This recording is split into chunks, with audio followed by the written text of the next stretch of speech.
Dérèglement climatique, le simple avis d'un historien. Depuis une trentaine d'années, on parle de réchauffement, ou plutôt aujourd'hui, la température moyenne de la planète semblant stagner depuis une dizaine d'années, des dérèglements climatiques, de leurs causes et surtout de leurs conséquences, ces nouvelles mesures économiques gouvernementales qui créent la polémique. Alors au moment où j'enregistre cette vidéo, on apprend la fin de la production des moteurs thermiques, des véhicules à moteur thermique, pour 2035. On devra désormais se passer définitivement des énergies fossiles, fini donc le charbon et le pétrole, producteurs de CO2, au profit du nucléaire et des sources renouvelables, solaires, éoliens et autres. Mais le gaz carbonique et l'effet de serre qu'il induit, est-il si néfaste à la nature?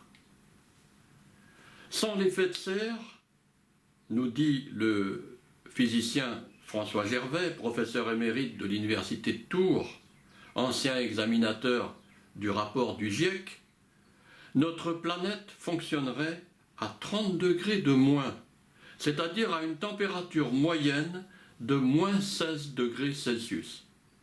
Aujourd'hui, la température moyenne de la planète est de 14 degrés Celsius. Ce serait donc bien pire que les plus grandes glaciations qu'a connues la Terre. Un tel froid réduirait considérablement les zones de vie, surtout pour l'homme. Et de plus, le gaz carbonique est la nourriture des plantes à chlorophylle, martèle François Gervais. Comment pourrait-il être le poison? Son taux est très faible dans l'atmosphère, 0,04%, il était de 0,03% il y a une centaine d'années. Le carbone, pour lui, est innocent de ce qu'on l'accuse. Et il dénonce tout ça dans des livres.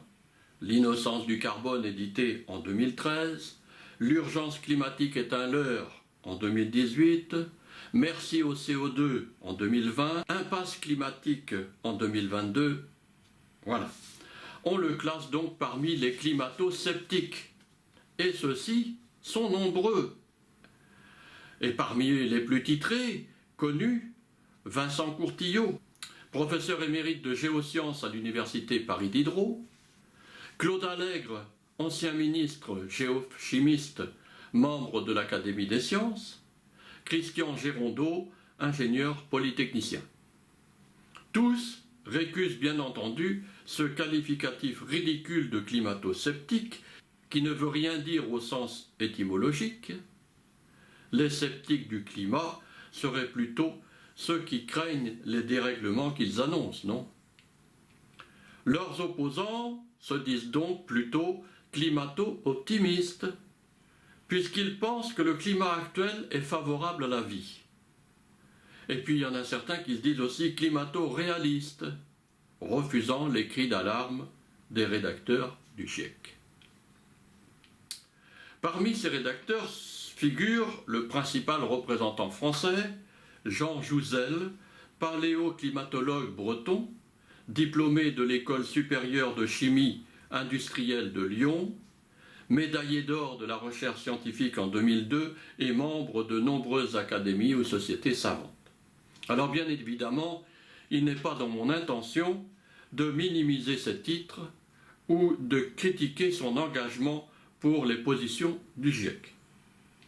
Il reste d'ailleurs ouvert à la discussion, même s'il défend avec constance, mais toujours courtoisement, son adhésion aux thèses alarmistes. Ces échanges avec son ami Vincent Courtillot, deux opinions très opposées donc, sont particulièrement savoureux. Mais il faut bien reconnaître que le second a des arguments probants. Le GIEC a commis trop d'erreurs grossières, comme d'avoir avalisé en 2001 la fameuse courbe en crosse de hockey des températures mondiales sur 1000 ans, publiée par un doctorant américain en 1999. Cette courbe montrait une brutale montée des températures au XXe siècle en occultant l'optimum médiéval, la période des cathédrales, et le petit âge glaciaire du XVIIe siècle, la fin du règne de Louis XIV. Le GIEC avait également annoncé en 2007 la disparition de tous les glaciers de l'Himalaya pour 2035, voire même avant. Alors notons au passage que cette prédiction avait fait obtenir à l'organisme le prix Nobel de la paix. Naturellement, les glaciers sont toujours là en 2022 et le seront encore sans doute bien après 2035. A priori, le prix Nobel n'a pas été retiré. Et puis, il y a ce fameux réchauffement qui s'est stabilisé depuis une douzaine d'années, alors que les émissions de CO2 ont continué de croître. Preuve, s'il en était encore nécessaire, que le CO2 ne serait pas le grand responsable. Beaucoup de climato-réalistes pensent que les variations climatiques, les dérèglements météorologiques, sont plus liés à l'activité solaire et à des cycles planétaires, au pluriel, parce que ça ne serait pas seulement la Terre d'ailleurs, mais aussi l'influence des planètes géantes comme Jupiter ou Saturne. Certes, les causes anthropiques, c'est ainsi que les scientifiques appellent celles liées à l'activité humaine, surtout industrielle et urbaine, ne sont pas négligeables dans ce désordre. Il est certainement urgent d'intervenir pour l'écologie. Mais est-on certain que le tout électrique, y compris des moyens de locomotion, et particulièrement des véhicules routiers, serait la solution? Cette électricité, il faudra bien la produire.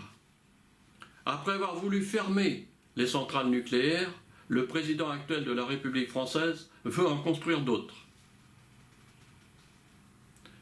Et les écologistes ne disent rien? Ont-ils déjà tous oublié qu'on était presque à l'unanimité contre l'atome quand on avait 20 ans? Trop de risques de pollution très graves en cas de fuite. Fort réchauffement de l'eau des fleuves, servant au refroidissement avec l'appauvrissement de la faune aquatique. Libération d'une énorme quantité de vapeur d'eau dans l'atmosphère. Rappelons que la vapeur d'eau est le principal gaz à effet de serre, bien plus que le CO2. Et surtout, transport, stockage et non-élimination des déchets radioactifs pour des centaines, voire des milliers, des dizaines de milliers d'années. Et puis ces voitures électriques, elles ne sont pas données. Les plus pauvres auront-ils les moyens de les acheter? Va-t-on leur interdire de rouler avec leurs véhicules thermiques d'occasion? D'autant plus que ceux-ci, aujourd'hui, sont beaucoup moins polluants avec les pots catalytiques. Et les batteries des voitures électriques, avec quoi les fabrique-t-on? Avec des métaux rares, plus dangereusement polluants que le charbon et le pétrole, et qui vont se raréfier au fur et à mesure de leur extraction. Ils n'ont pas fini de renchérir. À propos de l'extraction, parlons-en. Ça se fait dans des conditions inhumaines, dans des carrières, avec des enfants, en Chine par exemple. Mais au juste, à qui profite le crime? Les grandes firmes automobiles craignent-elles à ce point la diminution de leurs ventes? Visiblement non. Il est quand même bizarre qu'on ne parle que de la pollution des moyens de déplacement individuels et si rarement de l'énorme pollution industrielle et urbaine. Les déchets, pas seulement dans l'atmosphère.